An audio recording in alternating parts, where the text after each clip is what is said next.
ได้เป็นเศรษฐีกับเพราะเงินตกเป็นขอทานกับเพราะเงินเป็นโจรผู้หายกับเพราะเงิน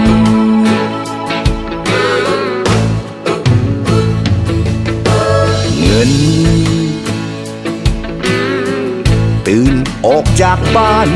ไปหาเงิน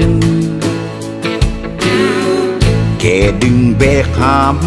อยากได้เงินมีสินท่วมหัวก็แม่นเงินเป็นพระเจ้า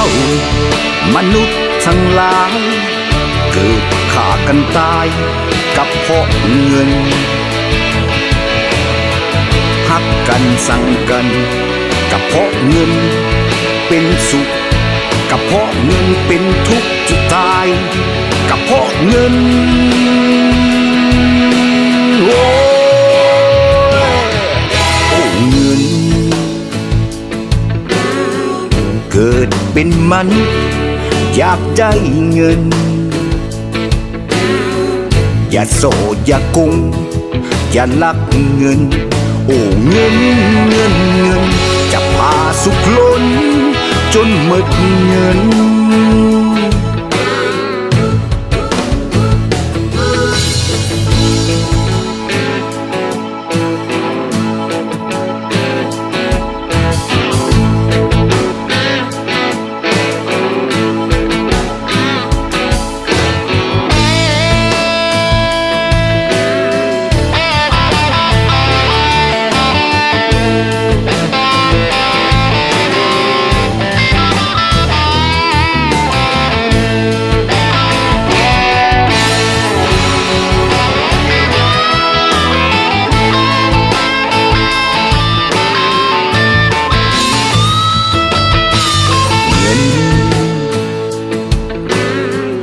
ได้เป็นเศรษฐี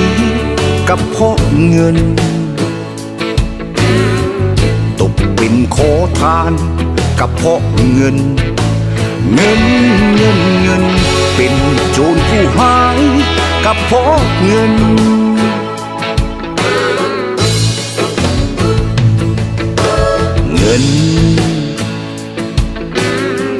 ตื่นออกจากบ้าน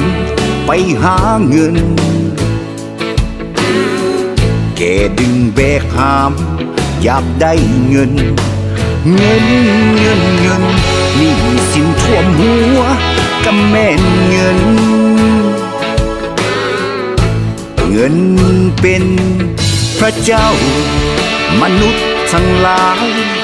เกิดฆ่ากันตายกับเพราะเงินหักกันสั่งกันกับเพราะเงินเป็นสุขกับเพราะเงินเป็นทุกข์ที่ตายกับเพราะเงิน